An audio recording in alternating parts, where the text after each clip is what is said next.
এই দর্শকের চামড়া তুলে নেব আমরা। চলো যাই যুদ্ধে আমার সোনার বাংলায়, ইন্টারিম জবাব দে।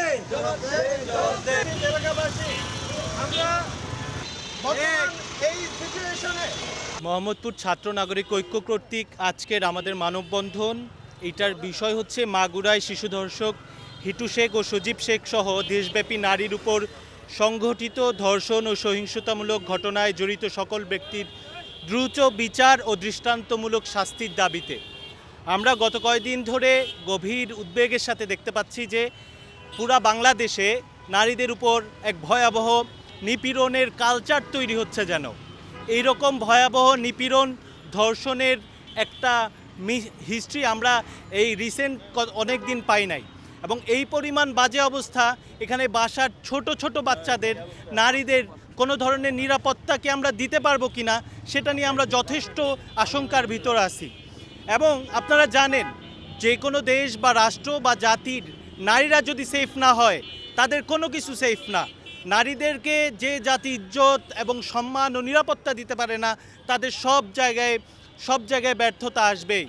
ফলত আমরা যদি চাই আমাদের রাষ্ট্রকে, সোসাইটিকে ঠিকভাবে গঠন করব, তাহলে আমাদের নারীর প্রতি যে সহিংসতা ঘটতেছে তার দৃষ্টান্তমূলক বিচার তৈরি করতে হবে।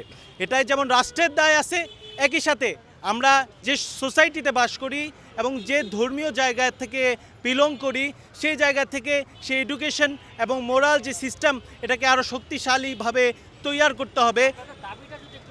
আমাদের দাবি হচ্ছে যে নিপীড়ন হচ্ছে নারীর প্রতি, সেই সমস্ত নিপীড়নের বিরুদ্ধে যে ইন্টারিম গভর্নমেন্ট আছে তারা যেন দৃষ্টান্তমূলক ব্যবস্থা নেয়, যেন দ্বিতীয়বার কেউ করার আগে আরও 10 বার ভাবে এবং এমন কিছু প্রজেক্ট প্ল্যান নেয় যেটার ভিতর দিয়ে মানুষ এই ব্যাপারগুলোর ব্যাপারে সচেতন হবে এবং এই জিনিসগুলো থেকে দূরে থাকবে। অবশ্যই আমরা কঠোর কর্মসূচি নিব এবং আমরা অবস্থান কর্মসূচি নিব, এবং এইভাবে একটা রাষ্ট্র, একটা সোসাইটি চলতে পারে না।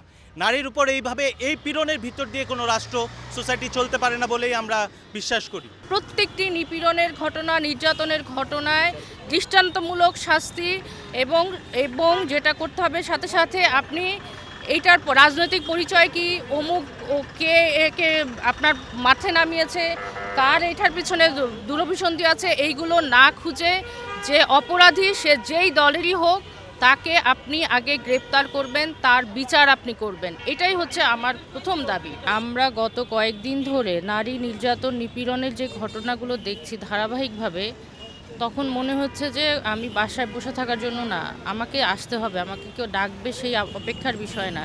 মানে এই তীব্র প্রতিবাদগুলো কেন করতে হচ্ছে আমাদেরকে, এবং এখনও ওই প্রতিবাদগুলোর করার পরও আমরা এখনও কোনো রকমের যেই শাস্তিমূলক ব্যবস্থাগুলো আমরা চাইছি সেটা কিন্তু পাচ্ছি না। উল্টা একের পর এক ঘটনা, ধর্ষণের ঘটনা, নির্যাতনের ঘটনা, নিপীড়নের ঘটনা, অনলাইনে অফলাইনে বুলিং ইত্যাদি দুইটাই সমানতালে চলছে। আমি নিজে ব্যক্তিগতভাবে গত 3-4 দিন ধরে আমি যতগুলো নারী নিপীড়নের ঘটনা নিয়ে স্ট্যাটাস দিচ্ছি, পোস্ট লিখছি, পেছনে এসে কেউ হাহা দিয়ে যাচ্ছে, কেউ হচ্ছে যে ইচ্ছা মতন যা মুখে আসতেছে লিখে যাচ্ছে। নারীর জন্য একটা নিরাপদ পরিবেশ লাগবে, নারীর জন্য একটা নিরাপদ সমাজ লাগবে, দেশ লাগবে, এবং সেইটাকে আপনি কিভাবে বাস্তবায়ন করবেন? যখন আপনি একটি ঘটনা ঘটবে এবং এরকম নৃশংস ঘটনা ঘটবে, তার বিপরীতে আপনি তাৎক্ষণিক ব্যবস্থা নেবেন। আপনি তাৎক্ষণিক ব্যবস্থা কিভাবে নেবেন?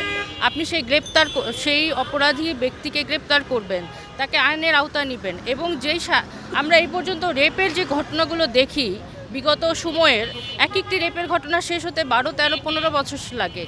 তা অতদিন কারো ধৈর্য থাকে না। একটি রেপের যেখানে বলা আছে 6 মাসের মধ্যে সম্ভবত নিষ্পত্তি করার কথা, তাহলে সেই নিষ্পত্তি করতে 6 মাস কোথায়, 6 বছরও শেষ হচ্ছে না। তার মানে আমাদের ধর্ষকদের সর্বোচ্চ শাস্তি আছে, আইনে সব কিছুই লেখা আছে, কিন্তু সর্বোচ্চ শাস্তি বাস্তবায়ন হচ্ছে না। আমরা চাই সেটি বাস্তবায়ন করতে হবে।